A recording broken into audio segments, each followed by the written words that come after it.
and is being posted on the Mossy program website at UW-Madison. Anyway, after enjoying 4 days of stimulating papers and discussion, I'm thrilled to present a really fabulous lineup of speakers at our concluding roundtable who will certainly help us bring together some of the threads addressed by the conference, and I'm sure will also suggest exciting new ways to rethink our questions as we move forward. I wanted to thank them as we thank again all of our participants for committing to this conference, even with the myriad constraints and challenges that the current moment has thrust upon us all. So thank you. Thank you for being here today. It gives me great pleasure to introduce today's speakers, the participants of our roundtable. First up today is Stephanie Mudge. Stephanie Mudge is Associate Professor of Sociology at the University of California, Davis. An economic and political historical sociologist, her first book, Leftism Reinvented, Western Parties from Socialism to Neoliberalism, which was published by Harvard in 2018, develops a comparative and historical account of center-left parties' transitions from socialist to Keynesian to neoliberal politics over the course of the 20th century. It received Best Book Awards from 2 sections of the American Sociological Association for both political and comparative historical sociology, and an honorable mention from the economic sociology section. She's currently working on projects on strategic experts and the European Central Bank. Next up will be Sam Moyn, who is Henry R. Luce Professor of Jurisprudence and Professor of History at Yale. His most recent book, most recent of many, of course, is Not Enough: Human Rights in an Unequal World, which was published in 2018. After Sam, we'll be joined by Priya, who's Associate Professor of History at Boston College. Her research focuses on the politics of national development in decolonization era and post-colonial Africa. She's currently working on a book entitled Human Resources about the training, labor, and circulation of educational and medical professionals in and beyond Southeastern Africa since independence. Her first book, entitled African Socialism in Post-Colonial Tanzania, Between the Village and the World, tells the story of Tanzania's socialist experiment, the Ujamaa villagization initiative of the 1960s and 70s. Finally, wrapping up the roundtable is Juliana Chameles, who, besides being the wonderfully generous, fantastic co-organizer of this conference, is Morgridge Mellon Associate Professor of History at the University of Wisconsin-Madison. Her first book, A 20th Century Crusade, The Vatican's Battle to Remake Christian Europe, was published by Harvard in 2019. And she's currently working on a book manuscript entitled Failed Globalists, Economic Development, Decolonization, and the Demise of European Political Hegemony, 1973 to 2008. Thank you all for being here. And without further ado, I'd like to turn things over to our first speaker, Stephanie Mudge.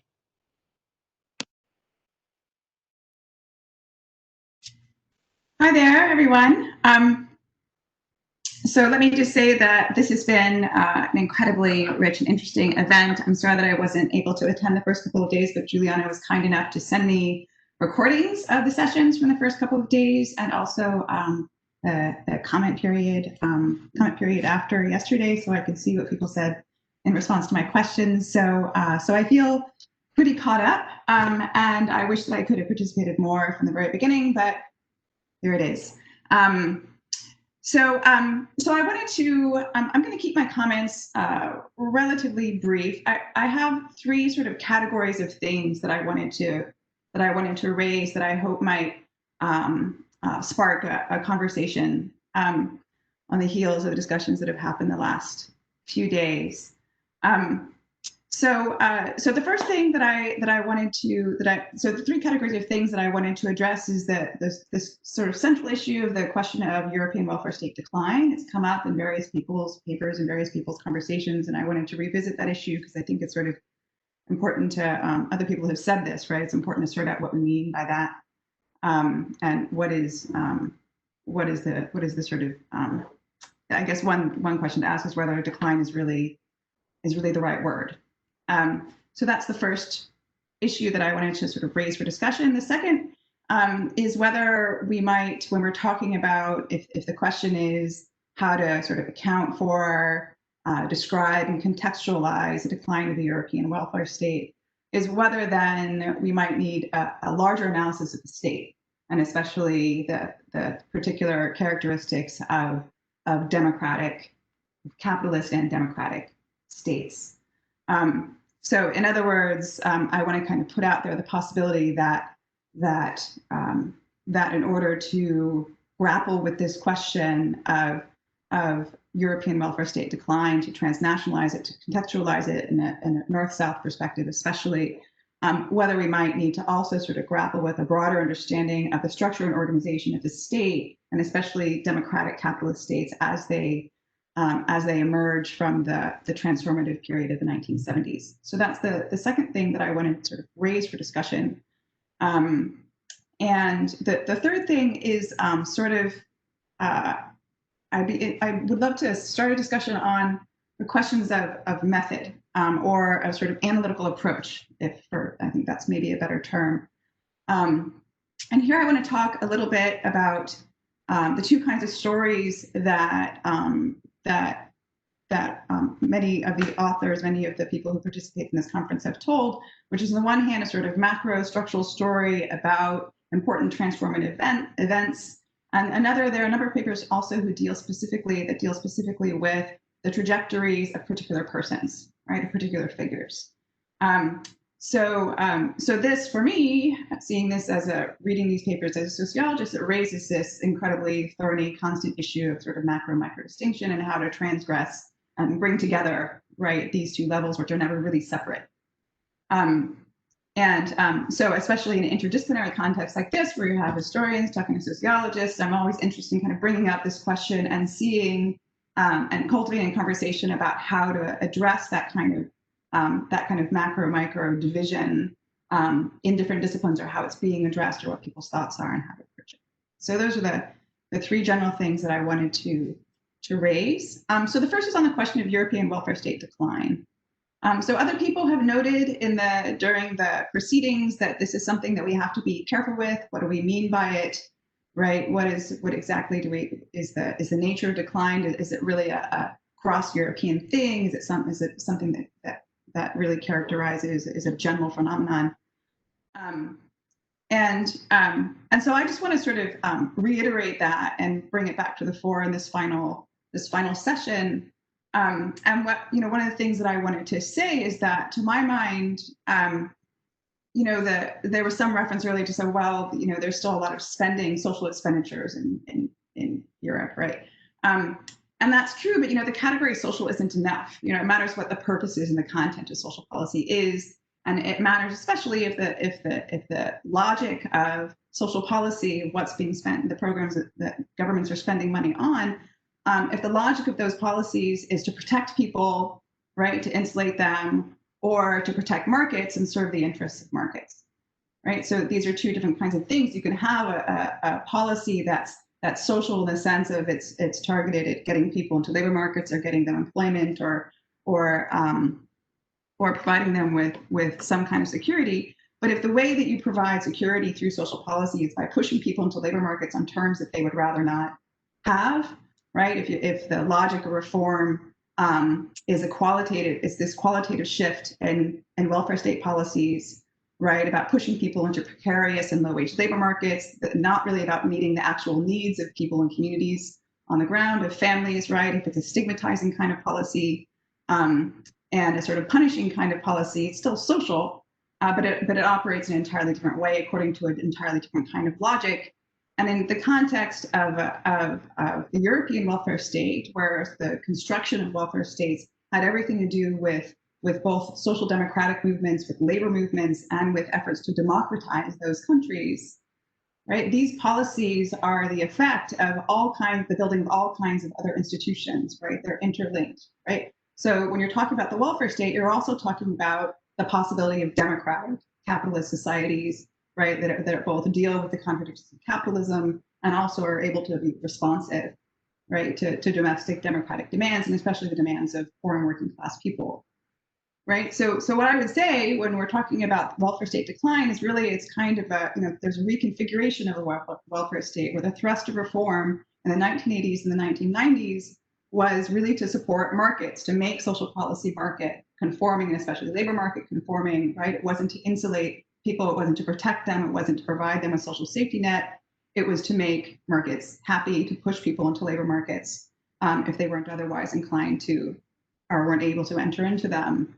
And this has consequences that extends far beyond the welfare state, right, itself. It has consequences for the whole configuration of institutions that the welfare state was part of, which a big part of that were democratic institutions, right? So the way I think about the decline of European welfare context, the thrust of social policy reform in the 1980s and 1990s, right, was that in this reconfiguration of it, a qualitative reconfiguration of it, that what you ended up getting was a set of social policies that actually, whereas sort of early post-war and were up until about the 1980s, 1990s, social policy was really about, partly what those things did was they cultivated democratic engagement, right? They were responsive to the actual needs and requirements, at least of certain populations, except for those populations that were excluded or discriminated against.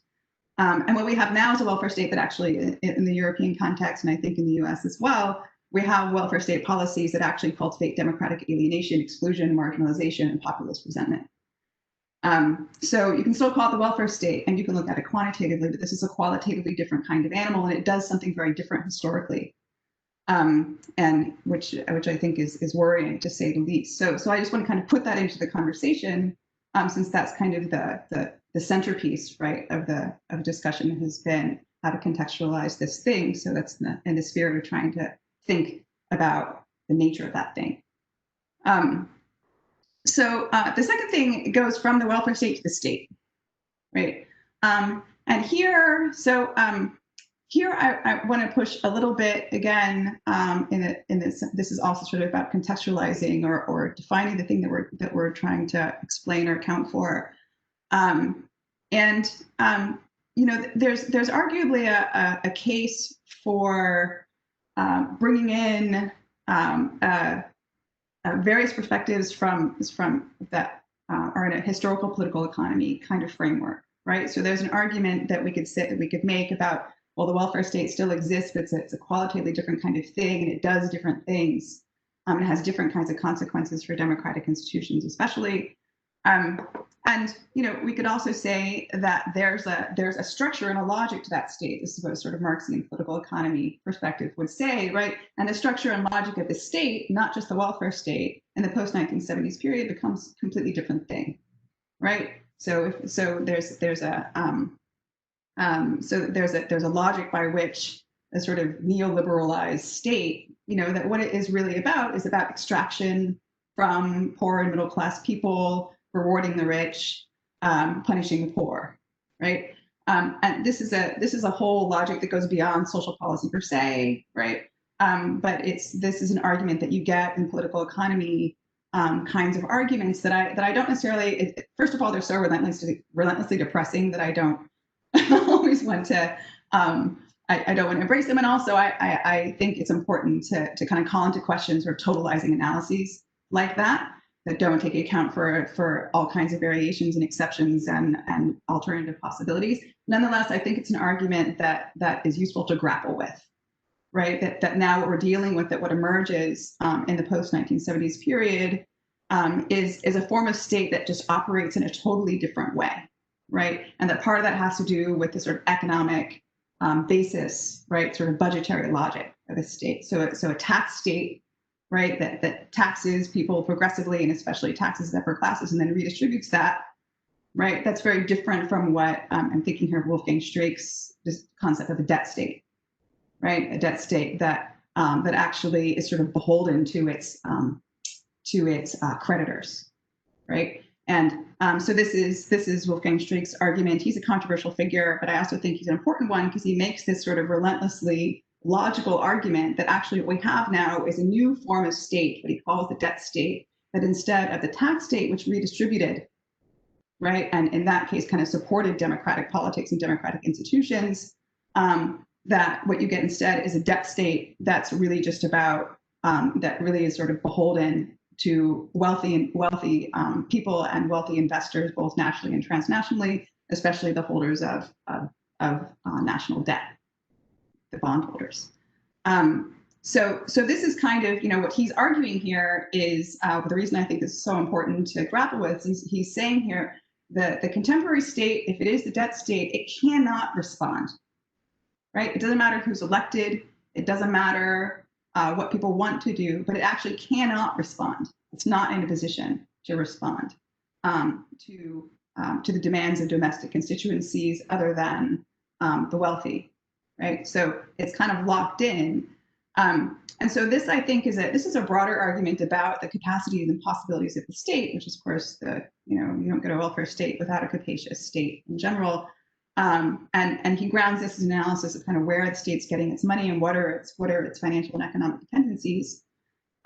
So I wanted to raise that also, not because I think that this analysis is perfectly correct, but where Streeck goes with this is that basically the democratic state is now in a state of permanent decline, right? He has this sort of horrific metaphor, right? He uses this term multimorbidity, right? There are all these different disorders that emerge in a state that essentially is locked into responding to only wealthy constituencies, especially non-national ones, right? And so what you get then are all these sort of disorders and contradictions and unfolding crises that the state cannot respond to. So I would love, Streeck has been criticized, among other things, he's been criticized for having a very European analysis, a very Western analysis, right? So I would love to see that kind of analysis also kind of transnationalized, globalized, situated in the context of North-South relations from the 1970s forward. And part of what I'm interested in here is because it's both a logical and a relentlessly depressing analysis, is trying to figure out this incredibly, pressing question that I think is probably on everybody's minds, even if we're not talking about it, which is how things could have been different or whether things could be different, right? So I don't know about other folks, but this is why I work on what I work on, because I'm always beating my head against this question of could things have been different? How could things be different? What are possibilities now? So again, I'm not raising Streeck because I think it's right. I'm raising it because I would like to work sort of with it and against it, and I'd be interested in seeing what other people's thoughts are on how that might be done, not only in sociology or in sociological political economy, but also in history. Okay. So the third thing is on matters of method, and this is something that's also really close to my heart, which is these two kinds of stories, and both kinds of stories are really important. These sort of macro historical structural stories, right, about how the sort of geopolitics of energy and oil supply changes everything, right, and changes domestic politics, this is a really important story. On the one, these kinds of stories are important and necessary. And on the other hand, there are a lot of these micro stories, or what sociologists might call micro. I actually don't like the macro language. I found myself trapped in it just now, but I actually don't like it. But anyway, which is the thing that historians do so incredibly well, which is to follow actual people through time, right?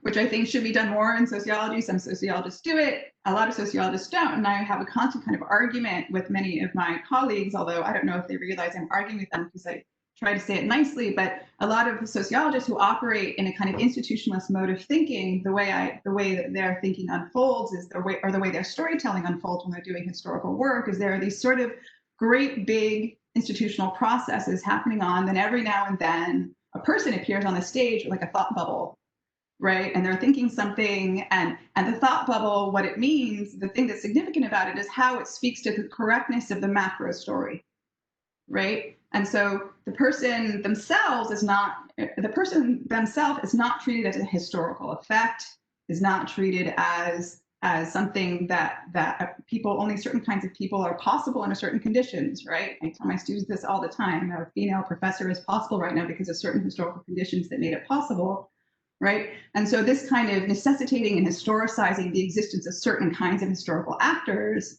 I think, is really important. And part of the reason that I think that's important is because it allows you to see structural changes through the experiences of biographical trajectories, right? And so, as in the example I just gave. And so, so I would love to have a conversation with this group about the possibilities, kind of centering biographical trajectories in a way that bridges this kind of, big story on the ground kind of way, in a way that also treats historical figures, like Herbert Gershoor, right? The various figures we've talked about, as themselves kind of historical effects, and whether there might be some kind of possibility. What I'm especially interested here is for some possibility of kind of collective effort or interdisciplinary exchange around an agreement that this might be a way of approaching things that brings together the ways that at least some sociologists are doing historical work, and many historians have always done their work, is by following actual people and seeing what they think. But then where I think the sociological angle can kind of bring that in, or can bring to that, is this kind of seeing people themselves as historical effects, as kind of expressions of larger structural processes, right? And really focusing on that.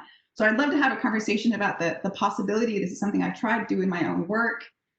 It's actually been heavily influenced by my reading of the work of historians, who, again, I think are so much better than sociologists at actually tracking people. And whether that might be something that could be a basis of kind of a future exchange or collective projects that could help achieve this goal of provincializing Europe and creating sort of a truly sort of multinational, multi-regional, global kind of perspective on historical events since the 1970s. And the last thing I want to say on that is that, one of the things that I think can be helpful about having explicit conversation about how we approach this task sort of methodologically or analytically, is that there's always a risk, of course, once you move to the micro, of making certain figures, certain kinds of elites into heroes, right? If you don't treat them as also contingent historical effects who happen to end up in certain positions where they can actually be influential and make things happen, right? So in addition to kind of provincializing Europe, part of what I'd be interested in talking about is the problem of kind of provincializing elites, right? How do you both track people who have been influential, who were incredibly influential, but also treat that as itself a sort of historical event, a contingent historical event to be explained, right? Which is a way of both telling this kind of story, telling stories through the trajectories of people, but also not kind of then seeming to be saying that it's just this kind of handful of usually men, right, who drive major historical transformations, domestic, transnational, or otherwise. So these are the three things that I wanted to raise that I would love to have a conversation about. And again, thanks for inviting me to this excellent event. I look forward to the conversation. Thank you so much. I'd like to turn things over to Sam Moyn now. Great. So am I audible? Well, to begin with, congrats to Juliana and Matt. This has been a terrific event.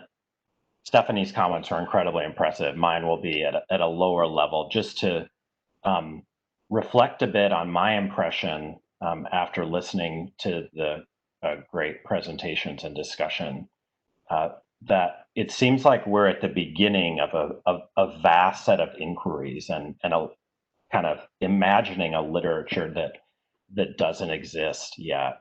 And so basically I wanted to reflect on what we've learned in relation to the bigger picture that many of us would like to see constructed. And in that spirit, I'll just make four brief comments, one longer about kind of historiographical fashions or trends which are affecting the way we frame this topic, and which make it very difficult as far as I can see, and then make a few briefer remarks about geography, chronology, and one omission.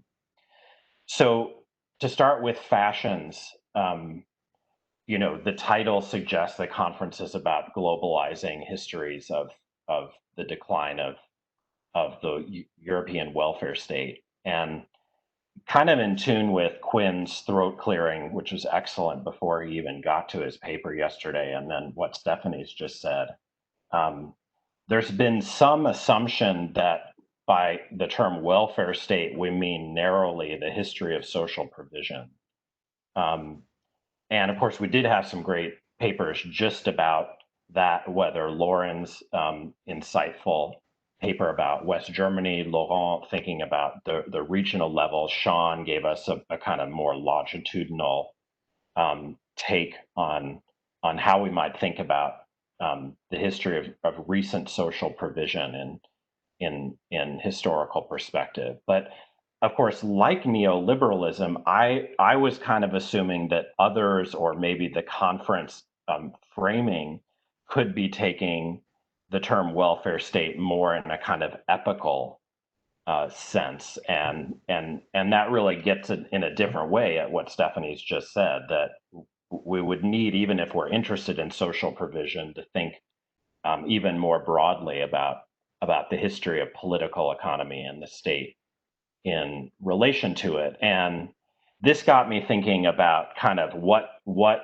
generations of historians have done and the way they've done it differently. So since he's here and I'm constantly invoking him in other contexts lately, if we think back to Charlie's foundational work on the makings of the mid-century state, some of this Stephanie's just commented upon, but a state that is very different than the 19th century state or the 21st century state, heavily involved in a corporatist sense in brokering bargains between capital and labor, maybe involved in planning or nationalization, certainly unprecedented regulation, as well as doing some novel things in the realm of social provision. And if we take that state, we can think of what Charlie did as establishing its specificity through a kind of intra-European comparison. And of course, his great students then look very carefully at the welfare state understood as a project of social provision in a similar comparative mode. Peter Baldwin's classic study or Susan Peterson's. Those three books, if we take them from now 40, 30 years ago, appeared before much consciousness of or interest in globalizing our European histories or the history of the European state, even though, of course, all of those books could have taken account of the fact that these were developments at the height of empire and so forth, but didn't. I mean, in fairness, you could look back and say, one of Charlie's central points about the mid-century state was that after World War II, there was this, benefit of a transatlantic market that differed from the so-called Malthusian circumstances of the interwar period and maybe allowed some different outcomes. And so, Charlie was obviously very oriented to a transatlantic contextualization of the mid-century European state. But it wasn't for some time, I mean, really decades, that people had the idea of writing a book like The Global New Deal, Kiran Patel's book, or I mean, I'm kind of enamored of Wolfgang Schievelbusch's book Three New Deals, which attempts maybe less ambitiously, but still transatlantically, to place what's happening in Western Europe in a broader geographical frame. Whereas our task seems, I think, quite different in the following sense. We don't really have foundational accounts um, of in a kind of comparative sense of the transformation in the neoliberal era the European state in that kind of broader sense, or in the narrow sense of the history of social provision. Um, we have a few, great accounts, some more controversial. People used to debate Tim Smith's dissident accounts of the trajectory of the French welfare state called France in Crisis. But it seems, strongly to me as if we really are relying on sociologists to compose some of the basic building blocks of an account of what happened to the European state. And they're not like general. Stephanie's fantastic book is extraordinary. It's about parties. We do have some other accounts in sociology. I guess what I'm saying is we have not yet had Charlie's book rewritten for several decades later. In a way, a figure like Adam Tooze could be illustrative because he writes a lot about the interwar state and its relation to global political economy, and then skips to the contemporary era. At least, unless I've missed a lot amongst in the European historiography of late, it just seems like historians have not done their job yet. And added to this, it's incredibly exciting, but also forbidding to try to imagine doing it while taking seriously the global turn in historiography and relating the decline of the European welfare state or its transformation, either in the broader sense or the narrower social provision sense, to the making of a post-imperial world. So we just have the faintest glimmers of what that will look like. And one of the best features of this conference for me was hearing from people who are not even trying to do it, like Amy or Christy, who are providing a fund of possible insights for thinking about what kind of histories of this development than Europeanists have done so far. So I don't know. My basic question is, how do we do this difficult job of kind of doing the kind of thing that an older generation, much more kind of oriented to historical sociology. That's what made Charlie's book possible, and Peter's and Susan's. But we haven't done things like that. We haven't really been trained in the same way, or not interested, at least until very recently. And moreover, to take it on in the context of, let's say, our more current interest in global perspectives. Okay, just more briefly then, 3 quick comments on the geography of the conference, and then the chronology and one omission. So I think this may have been mentioned briefly, but one could wonder what happened to much of Europe in a conference about the European welfare state. Even if we kind of tacitly accept that it was about Western and Central Europe, we could still ask what happened in Northern and Southern Europe. I still think it would be, in an imagined historiography, really essential to include the comparative trajectory of the Eastern welfare states, if you're willing to call the communist states by that label, because in 1989, they're integrated, and we can't just leave their prehistories out in that regard. But it's also worth, mentioning the north and south. We had a fantastic paper on the Dutch welfare state, and how we could think about terms, but the Nordic countries didn't have a comparable imperial history. Okay, Greenland, and we know that in our own time we make major distinctions between the character and functions of Northern European welfare states and Southern ones, including in their relation to the European project. And so figuring out how to historicize those distinctions seems really pertinent if we imagine actually doing our job.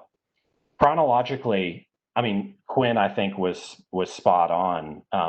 Maybe the historiographical prominence that the NIEO has had for some purposes, and maybe some defensible purposes, I hope, doesn't mean that the 1970s are necessarily the most pivotal moment in the story this conference is about. And not only did one miss the absence of Willy Brandt if one's interested in socialism and the NIEO, but we still should tell a story of the 1970s in which Euro-communism matters, of the early 1980s in which the Union of the Left brings François Mitterrand to power, and in which nationalization happens before the Volte-Face a couple of years later.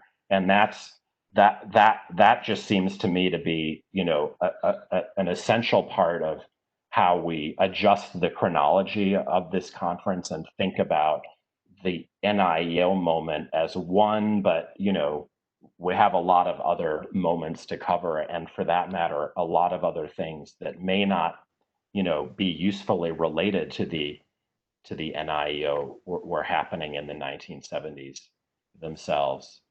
And even if you look after 1989, I mean, my cursory reading of Philippe Thayer and some East European historians have convinced me that not everything is set in stone for a neoliberal future in 1989. And we have, the 1990s to think about and historicize.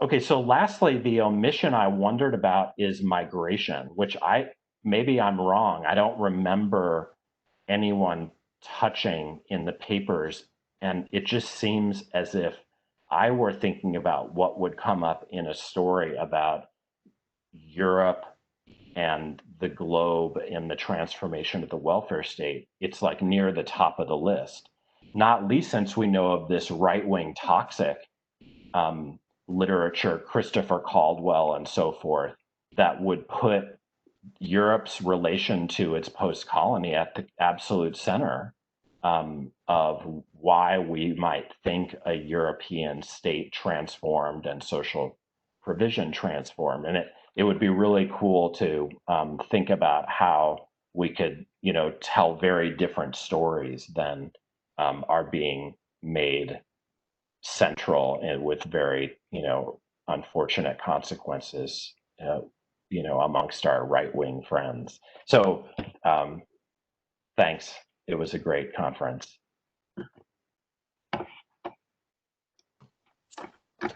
Thank you very much, Sam. I want to turn things over now to Priya Lal. Okay, can you hear me? Okay, great.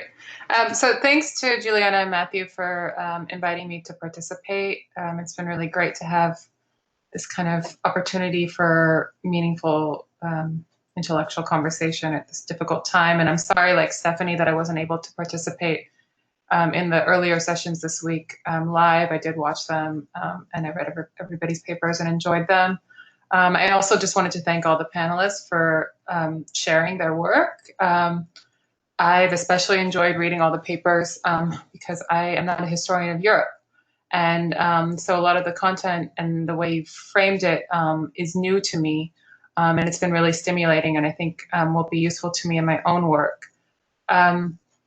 So I know we don't have a lot of time today and we have a really diverse group of papers, and I wanted to just start by sharing with you my attempt to pull out common themes of the work. So this is what I do at a conference like this. I try to put things in groups. So I'll share with you how I've tried to group things in my own head. And then I wanted to engage with a larger question about the theme of the conference.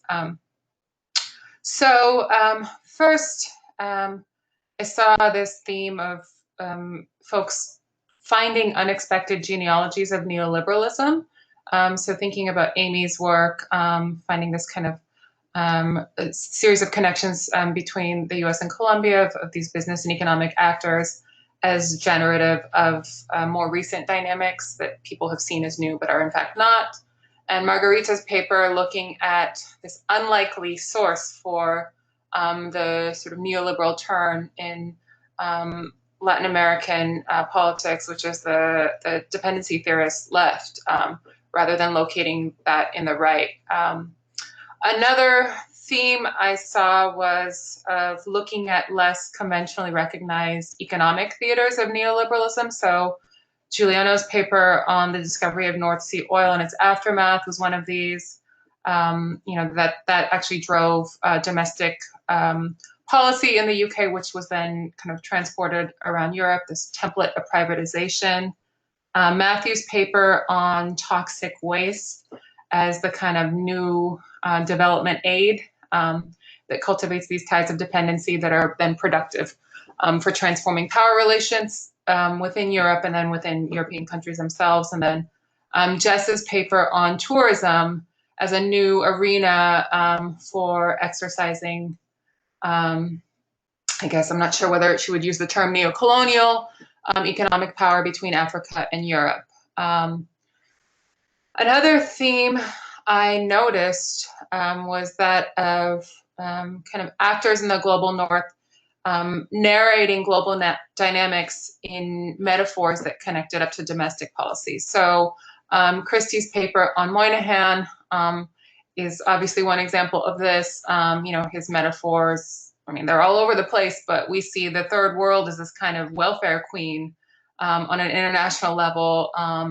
Third world activism is a kind of a different version of European socialism, this kind of thing. And then Quinn's paper, kind of this imaginary of a landscape of volcanoes, sort of can be transported from a global scale to a kind of more national or regional one, thinking about regions as entrepreneurs. Another theme I saw was that of human movements and efforts to categorize and manage those who are moving. So Chelsea's paper and Lauren's paper are both the examples I thought of here. That whether it's these folks who are moving from Suriname and the Antilles to the Netherlands to claim their citizenship, or guest workers coming to Germany, that individuals associated with the state or with social science institutes or whatever are understanding and categorizing and trying to frame these outside actors in ways that then, support or bolster certain types of austerity projects in terms of domestic welfare policy or social provision. And then the final theme I saw was of two papers that sort of changed our analytical scale, which then had implications for how, what kind of periodization we're working with. So Sean's paper took us into a broader global context, but pushed the narrative back, looking at the sort of transfer of League of Nations to the mandate process. And so then he is pushing us to think about this transition of the decline of the European welfare state in a broader 20th century context. And then Laurent's paper looking at kind of welfare state policy on a European scale in terms of the European project, which then he says something different, which is he pushes the periodization up. So he's of decline as a more recent thing, coming later than we traditionally date it. Okay, so those are, I don't know if that's helpful, but I just wanted to share it. Those are sort of themes I'm seeing coming out of the papers here and the discussion. In terms of coming back to the theme of the conference and raising larger questions that connect these different threads, the conference is about, the sort of title of the conference is about the decline of the European welfare state in global context. And Sam and Stephanie have talked about kind of how we might question or think about how we're defining the decline of the welfare state. So what is the welfare state? What is its decline? What is neoliberalism, right? Which is a kind of point of discussion that's been going on all week. So that's one kind of set of questions that the theme of the conference invites. But I wanted to focus on another kind of issue. So we're thinking about the decline of the welfare state in global context. And my question is, what does it mean to think about it in global context? And, you know, more generally, perhaps this is coming from me, like not having been in academic circles for a few months, like many of us. And so I'm sort of struck by some of the language that we use. But sort of thinking about what it means to situate something in a global context, right? Because everything is already situated in a global context. It's just that we have a limited capacity to see that or understand what it means, right? Or to make sense of it. And I'm not a Europeanist, right? So I can't speak to how this intervention is engaging with the existing literature. But when we kind of open up a story, a sort of local story or a regional story or a national story, to put it in a global context, how do we do it and what's the point of it? And so are we thinking about kind of discrete events, international events at a particular moment, like the NIEO or the OPEC price hikes, or kind of these mass migrations of people? And are we thinking about these events from the outside and how they kind of intrude on the local? So is that the global is suddenly kind of in the 1970s intruding on Europe in a new way, or disrupting dynamics within Europe to generate new types of intellectual projects or new types of policy agendas? Or are we thinking about longer term processes and dynamics, like in Amy's story, or thinking about the transition out of empire that then bring us into a larger 20th century context? And then these would necessarily force us to rethink how we are conceptualizing the rise of the welfare state and not just its decline. So either way, I hope I'm being clear. I think I'm raising some abstract questions, but either way, I'm wondering if we're looking at how global dynamics or events are generative of changes within Europe or the global north, or are we looking at how actors in Europe interpret global dynamics or spaces or events in ways that reflect ideologies or agendas that are already in place locally? Or do these outside events provide an opportunity to refine ideological projects that are already sort of germinating or in process? Like, so for the NIEO, which we've discussed a little bit, is it an event, like a kind of rupture that genuinely drives new policy agendas in Europe, or is it simply interpreted in a way that legitimates a domestic agenda that's already in process? So thinking about like Moynihan, as Christy wrote about, that he's kind of thinking about third world activism in a way that really resonates with the sort of way he's already thinking about domestic racial difference and this kind of thing. So does the NIEO kind of provoke a real change of course within Europe, or does it simply speed up or formalize transitions that have already begun? Similarly for migration or other events or processes. And so my question, sort of to just wrap it up, is like about whether we're concerned about material processes in the space of the global having historical agency within Europe or the North, or whether we're looking at the ways in which actors in Europe and the North kind of interpret global processes to bolster their existing worldviews or projects. So are we concerned with material processes emanating from the space of the global, whatever that is, or kind of European Northern interpretations of those processes?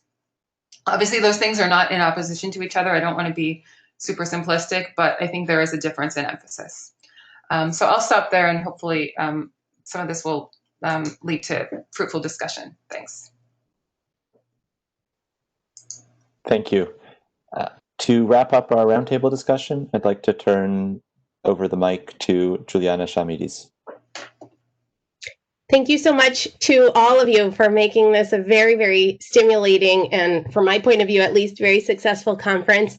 Into this conference really with a set of questions, and very much with the feeling that Sam Moyn so well articulated, that this is still a field in the making that is setting its terms of debate and figuring out its methodologies, per Stephanie and Priya's points.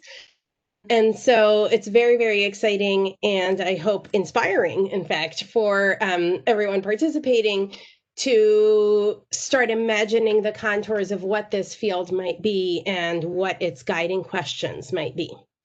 So in my comments, I did have a section where I sort of did what Priya just did of going through each paper and thinking through some unifying themes. I think I'll actually bracket that in the interest of time, and because she did a phenomenal job, and instead focus on a few key themes that I think were present in the conference, but in a more subterranean sense, just in the hope that this will, again, be fruitful for discussion. So in particular, I'd like to focus on the idea of internationalism and the sense in which internationalism becomes a kind of self-limiting practice in the course of the 1970s and 1980s, primarily in the Western European context, and as articulated by Western European actors and actresses.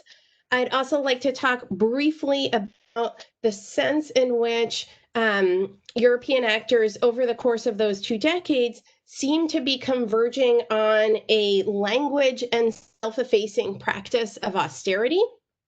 And then I'd like to also highlight, going back to Stephanie's actually initial point, the importance of roads not traveled, possible futures, and the extent to which there is no foregone conclusion that Europe would end up the way that it did.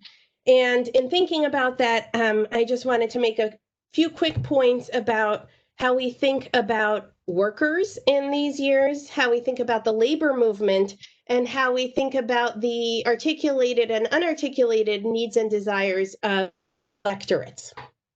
Okay, so starting off, I'd just like to also kind of defend the periodization of the conference, saying that from my point of view and from what we learned from these papers, it is clear that if nothing else, the 1970s is a critical decade comes to understanding how Western European states reimagine state-economy relations and the responsibilities owed by states to their citizens concerning the provision of social services.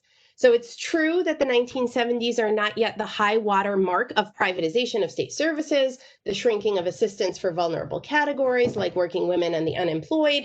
But thus notwithstanding, I do think that we heard enough evidence over the course of the past week that shows that in myriad ways, what happens in the 1970s sets the stage in unintended ways as well, right? This is also a story about unintended consequences for the events that start really taking off in the 1980s and 1990s. The 1970s is also a crucial decade, which marks the rise and I would argue the fall of the possibility of a robust mode of engagement on the part of the global North with the grievances and demands of the global South. And of course, here, neither the global North nor the global South should be understood as monolithic categories, as many of our panelists have reminded us. But nonetheless, I think it is possible to discern this overarching trend.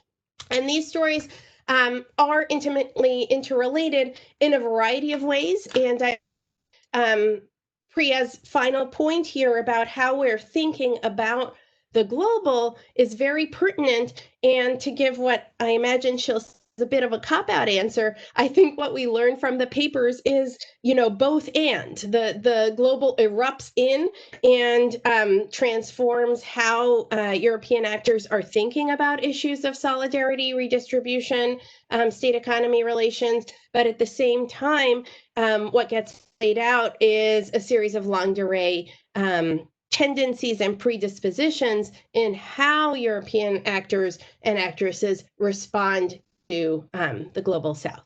So thinking through the first kind of add-on point that I wanted to raise, which is internationalism as a self-limiting practice. I'm going to focus in particular, or just say a few words in particular, on how socialist and Christian democratic internationalism changed in the 1970s and how this would have a big impact on developments in the 1980s and 1990s.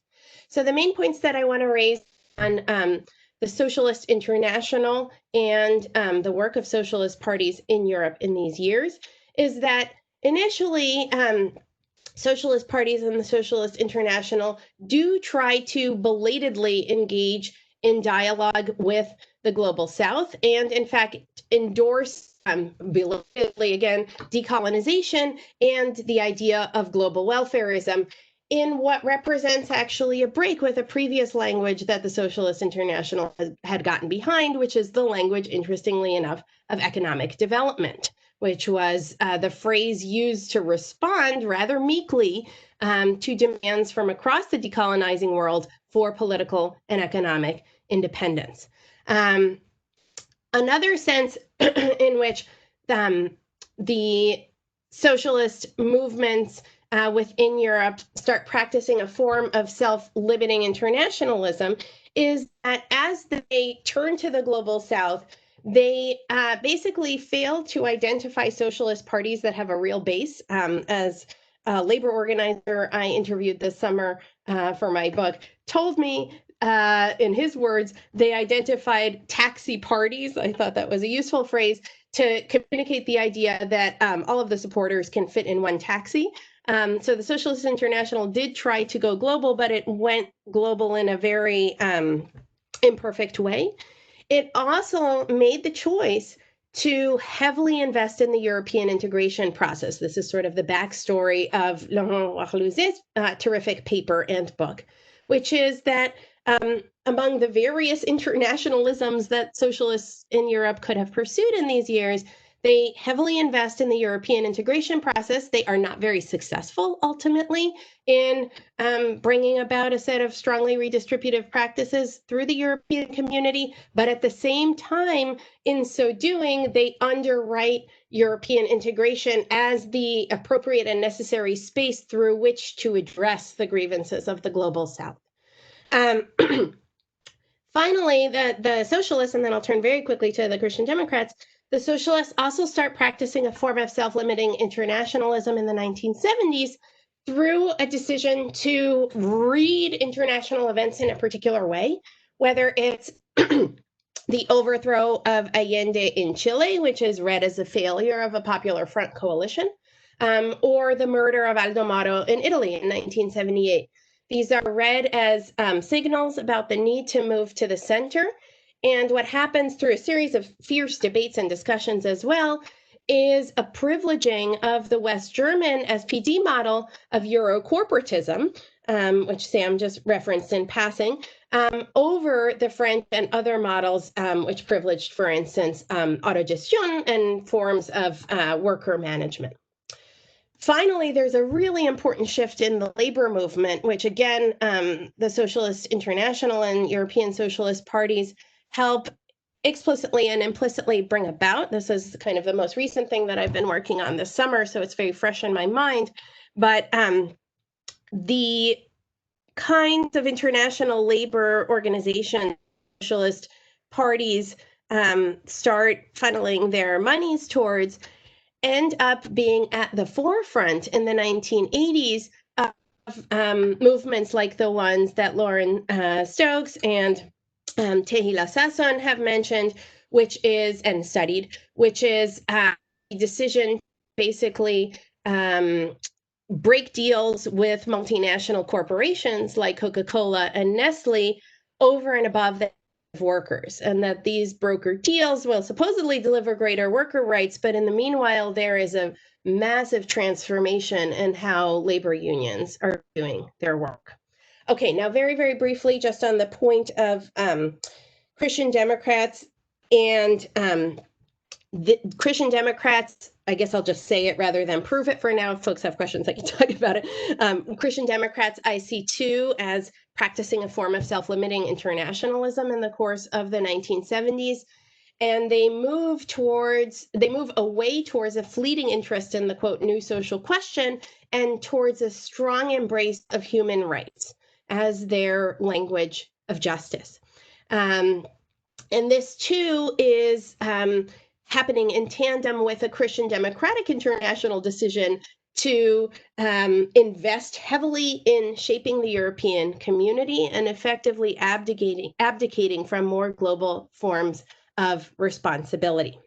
Okay, other kind of examples of the convergence on a language and a self-effacing practice of austerity would be through a focus on the idea of self-help, which has come up various times, and even through what I'm hoping someone will do, which is a careful historical analysis of the phrase social justice, which basically, but from the mid-1980s onwards experiences this extraordinary rise in usage. And its history, the history of this term is very complex, and I think the 1980s onwards use of it is similarly complex. Right, the Oxford English Dictionary, for instance, will define social justice as distributive justice at the level of a society or state as regards the possession of wealth, commodities, opportunities, and privileges.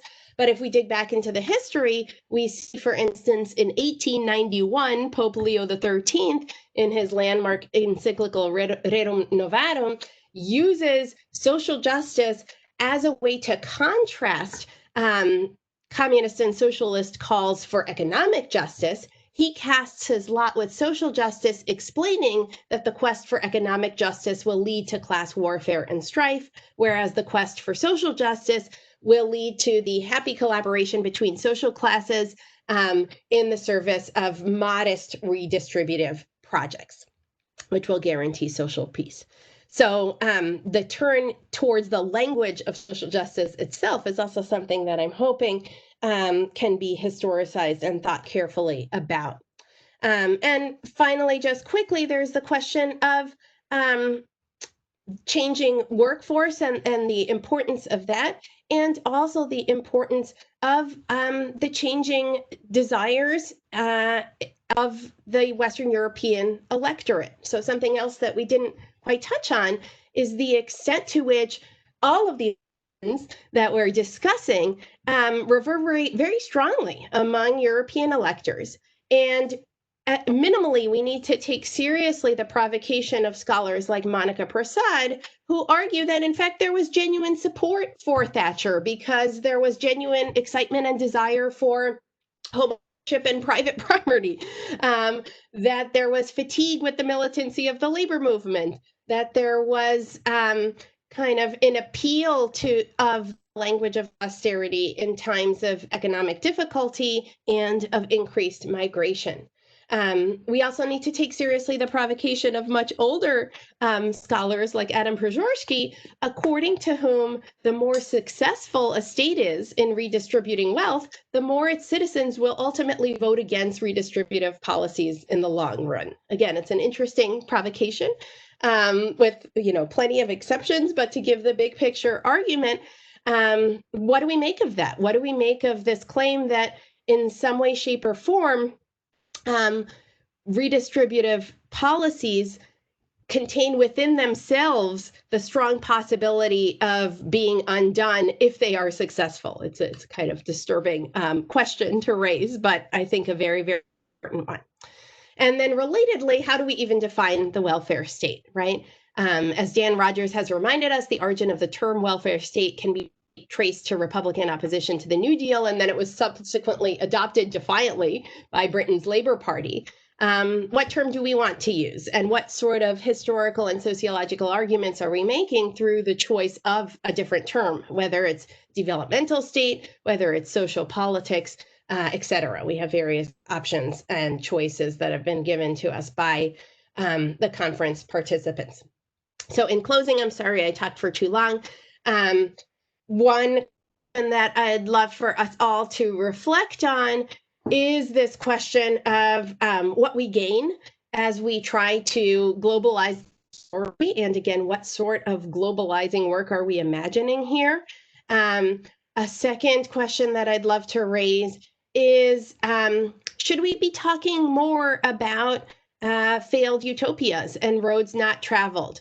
And if we do so, will we get away from the problem that Amy Offner so eloquently raised for us, which is telling just so stories that seem to simply confirm what we already knew, rather than tracing out the existence of alternative visions for local and international redistributive politics, and thinking through carefully what exactly happened to those alternative visions. And finally, what role do we have as makers of historical memory, and what sort of prescriptive implications might our narratives have? So again, coming back to Amy, she also articulated the worry that a story that charts the 1970s as a major breaking point has become, as she said, quote, neither right nor left in terms of its prescriptive politics as well. If that's the case, how can we as humanists and social scientists urge a clear-eyed and historically informed discussion on the possibilities for new and more just forms of wealth and resource redistribution, both within societies and on a global scale, without falling prey to some sort of fairy tale narration ourselves? Okay, thank you so much, and I'm really excited for the discussion. Thank you, Juliana. Thank you, everyone, for your wonderful comments. So we have 20 minutes left before the official formal end, after which, as promised, we'll have a chance for some more informal virtual socializing after 1:30, that is. So I would suggest that we spend about 10 minutes on Q&A. Again, send me a private chat if you want to be added to the queue for questions. And then 10 minutes, 1:20 to 1:30, after the Q&A, I would like to spend a little time talking about the idea of a special issue that might come out of this conference. Before moving to questions, I also wanted to just flag briefly for the presenters a comment from Sean, who wondered whether those on the roundtable might share their comments on the Google Drive where the papers were uploaded. First in the queue, I think, is Charles Mayer, who mentioned in the chat box that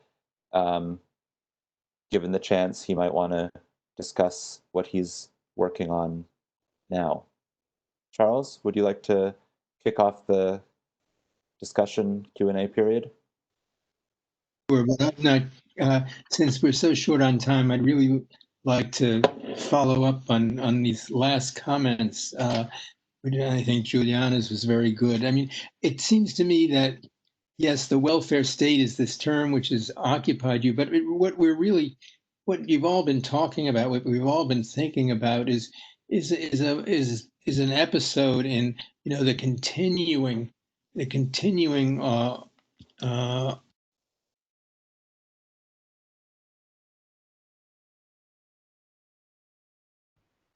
Charlie, we can't hear you anymore, unfortunately. When you moved your computer, your sound disappeared. Okay, There you can go. you We're hear back. me now? Yes. Okay. I mean, the welfare state without a working class is a rather ghostly, or what counted as a working class is a rather ghostly institutionalization or achievement or whatever. And I do think that all these periods relate to types of historical struggle. And there's the classic format is precisely Giuliano raised these people who are worker, the constituency, which turned to Thatcher. Every party on the left over, since the French Revolution, in a sense, is, once they've achieved what they want, they become a force for moderation or conservatism. And in a sense, what we've seen, and this is the 1970s is a pivotal decade, but really with the new Tony Blair or Bill Clinton or others, we get us, the left achieves a certain goal, certain level of welfare, if you want to call it that, and then defends it against the new claimants on social inclusion. And I think our social and political conflicts are always those between the new claimants and old claimants. And so I would, as you go forward, I mean, if this were ever to become a book or something, try and contextualize it within that, those waves of inclusion and exclusion. I guess what I wanted to say is, I'm thinking I am working on probably what will be my Given Mortality last book, but I'm just so struck by the fact that your generation, or I should say my generation too, that all of us, our Fragestellung, as the Germans would say, is so changed. 1989, we had a history and kept working on a history of good guys and bad guys, totalitarianism and democracy, or fascism and democracy, whatever. That doesn't seem very relevant anymore, since since our daily political conflicts have changed. And my sense is that what we're all talking about now is the story. What I'm trying to do is write 100 years of history oriented around something I would call the project state, which is the welfare state in one guise, but it's also earlier fascist and Soviet states, project states, and different principles of social action. I'm particularly interested in what I call the realm of governance, which are all those people who say they have non-political answers. It's sort of the questions of discourse. It's your foundations. It's the UN, etc. The realm of the web of capital, and I think I'd like to construct, and you are constructing in some sense, the notion of states as a project versus the governance projects versus capitalist projects. Colonialism is fit in there, of course, and so I think gradually we're just moving on to it.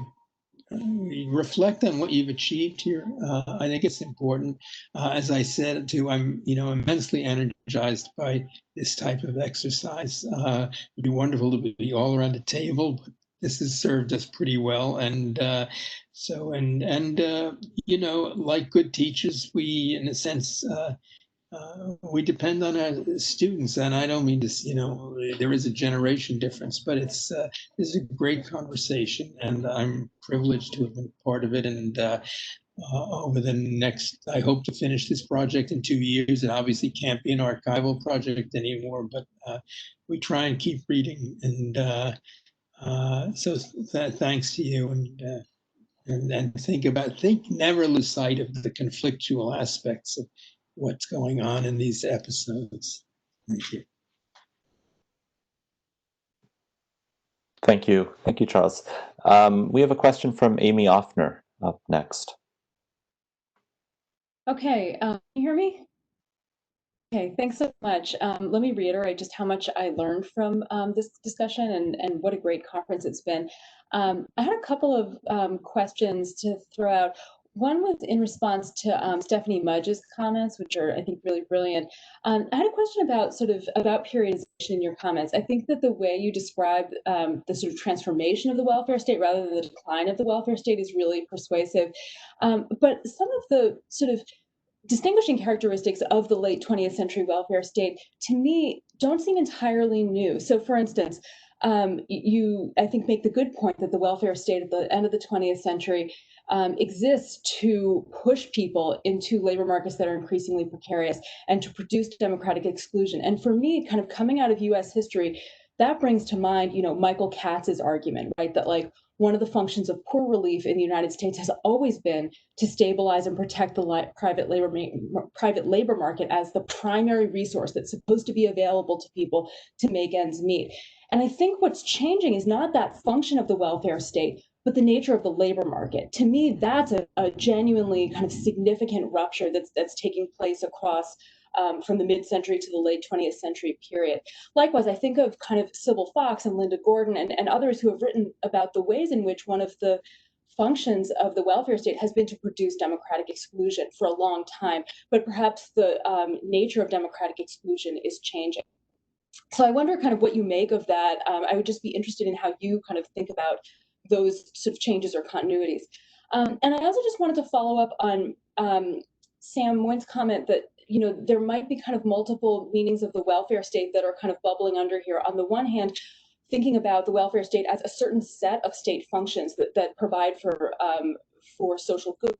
And on the other hand, there might be a way of talking about that is epical, or that perhaps refers to types of states, what their central and legitimating functions are, and that in certain times and places, the provision of social welfare is such a central legitimating function of the state that we can think of the state as a whole as having been kind of shaped and characterized by that those sets of functions. And this to me is interesting because it gives me a way of thinking about the discussion yesterday when both Quinn and Margarita were talking about the way in which the welfare state can be thought of as kind of rising after the death of the developed state in different contexts. And Margarita's comment that, in Brazil, and likewise, Aldo Marchesi is making similar points about Uruguay, that it's in Latin America, it's after the decline of the developmental state that people actually begin to talk in an explicit way about the welfare state and to think about those more specific functions of the state as areas in which they're going to focus. That isn't to say that the states before didn't provide for health, education, housing, and so on, but that those were subsumed into a project of developmentalism that was primarily focused on macroeconomic issues and matters of sovereignty. So I do think that there can be some analytic value, and I wonder what people think is sort of gained, but also potentially lost in thinking about the welfare state as an epical phenomenon or as a way of talking about sort of central and legitimating functions of states rather than specific programs. Let me, as timekeeper, just add that if anybody wants to weigh in on this, to keep their comments as brief as possible. 30 seconds is ideal. No more than 1 minute, please. Thank you.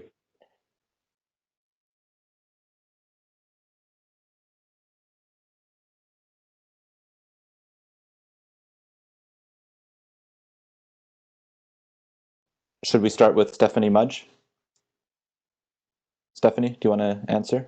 Sure. So the question of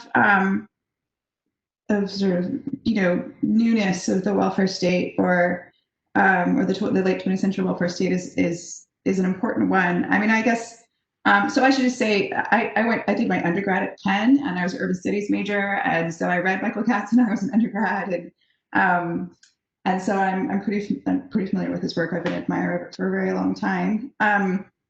So in a sort of sociological perspective, it's, and especially in a sort of political economy perspective, the welfare state always serves a certain kind of cooling out function. It's one of the things that kind of deals with the contradictions of capitalism that you encounter in a democratic, when you try to also have a democratic domestic political system.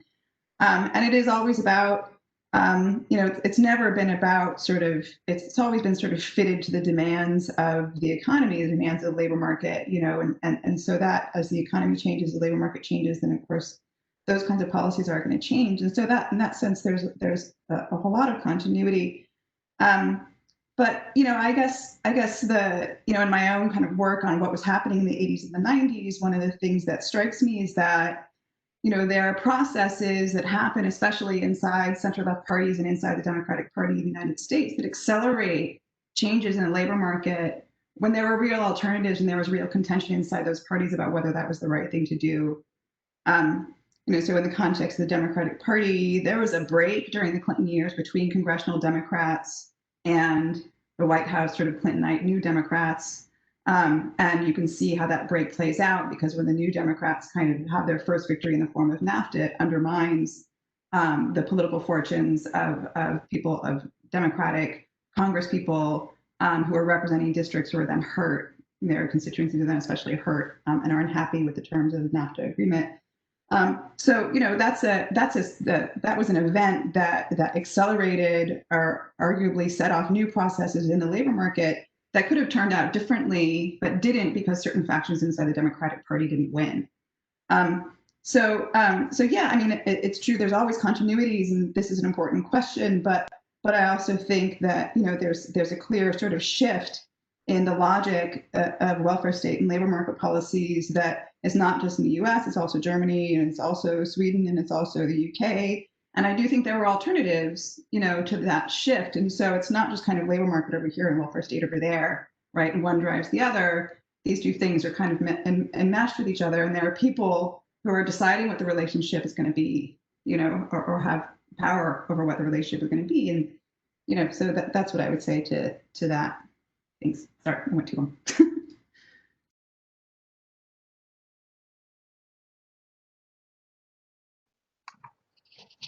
Okay, thank you, everybody. I think I'm going to close the discussion for now so that we have at least 8 minutes to discuss one final idea that Juliana and I wanted to float with you today. One of our presenters, Quinn Slobodian, is an editor at Contemporary European History and approached us about the possibility of turning at least some of the papers here, and possibly others too, into a special issue on the conference themes. So we wanted to float this idea, ask what you think about it, whether you'd be interested in having your paper included or whether your paper was already committed elsewhere. The one caveat that I should mention at the outset is that for contemporary European history, all the papers would need to deal with Europe in some respect, though we would, of course, try to integrate some of the insights from the more explicitly non-European papers. In moving to the discussion about a special issue, I also just wanted to flag a few questions that have been mentioned by various people this week, and in some cases today, that that I think might be generative for a special issue and for a discussion of a special issue. First, did the European welfare state really decline during our period, or did we instead merely witness a shift in social provisioning? If the welfare state didn't decline, did something else? Or is this whole decline language misleading, as it sometimes is? Second, what even was the welfare state or the European welfare state? No matter what the answer to this question, is our concern here really the welfare state, or is it something broader in which the welfare state figures perhaps even just metaphorically, and is merely part of a bigger story? As Lauren Stokes suggested yesterday at the end in the chat, what do we mean by the term social justice? And as many others have addressed too. Methodologically, at what sort of scale or scales is it most useful to address these questions? Specifically, what can we gain from a global perspective on these questions? In terms of geography, I think Sam's comments on Northern, Southern, and Eastern European varieties of these questions, however we define them, are important. And if you can suggest the names of people who might be able to contribute and fill these gaps, in addition to the useful bibliographical indications that people have added in the chat box, that would be extremely helpful. If you want to do that now, suggest them later, whatever works. And more generally, in light of the discussion of gaps and revisions that have emerged this week, we'd also be grateful if you'd suggest the names of scholars who you think might be interested in contributing and who you think might fill any type of gap, not just the geographical ones that I flagged a minute ago. So are there any initial reactions, comments, questions about the special issue idea?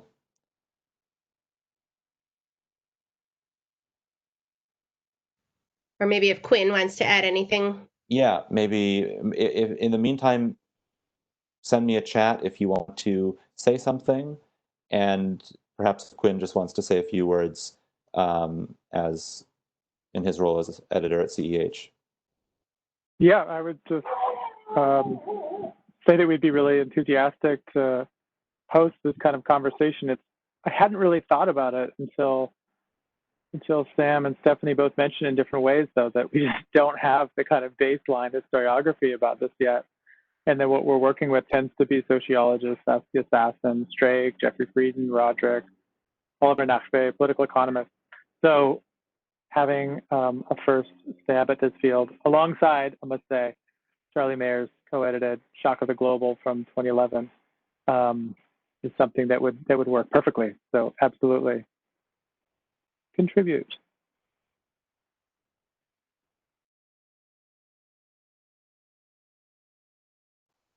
There doesn't seem to be an abundance of urgent comments on this, which is perhaps for the best. This is something that people most likely need to think through and think if it makes sense for them.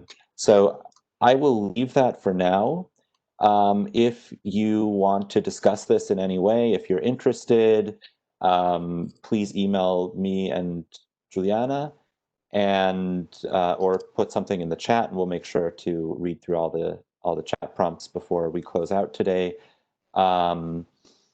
And we'll continue this discussion about the special issue by email after the conference itself.